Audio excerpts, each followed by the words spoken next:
సంజయ్ థియేటర్లో జరిగినటువంటి తొక్కిసలాటలో రేవతి అనే మహిళ చనిపోవడం చాలా బాధాకరం. పూర్తి సమాజం అంతా బాధపడ్డారు. చాలా బాధాకరమైన విషయం. వారి కుమారుడైనటువంటి శ్రీతేజ్ కూడా కిమ్స్ హాస్పిటల్లో ట్రీట్మెంట్ చేసుకుంటున్నాడు. మొదటిదాకా పార్లమెంట్ సమావేశాలు మొన్న అనుకోకుండా హైదరాబాద్ వచ్చి వెంటనే తిరిగి మళ్ళీ ఢిల్లీ పోయి రావడం జరిగింది. ఇప్పుడే ఢిల్లీ నుంచి రావడం జరిగింది. ఈరోజు మరి బాబుని చూసిన తర్వాత చాలా బాధ అనిపిస్తున్నది. చిన్న బాబు, డాక్టర్లు కోలుకుంటున్నారని చెప్పి డాక్టర్లు చెప్తున్నారు. కూడా కోలుకోవాలని చెప్పి అందరం భావించాలి. ప్రతి ఒక్కరు కూడా ఆ బాబు క్షేమం కోసం. నేను చిన్నపిల్లలంటే ప్రేమ పిచ్చెక్కువ. ఒకటి ఇలా టీవీలో ఫోటో చూసిన వెంటనే వచ్చి బాబుని చూడాలనిపించింది.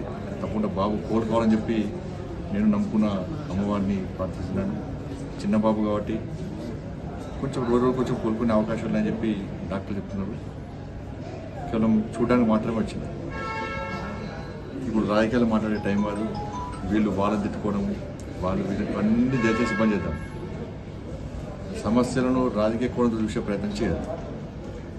విమర్శలు ప్రతి విమర్శలు ఆపేసి సమస్యను జటిలు చేసే ప్రయత్నం చేయకుండా వీళ్ళు కానీ వాళ్ళు కానీ అబ్బాయి కోలుకోవడమే ప్రధాన బాధ్యత. అబ్బాయి కోలుకునే విధంగా ఏ విధంగా కోలుకుంటారని చెప్పి ఆలోచించే ప్రయత్నం చేయాలి.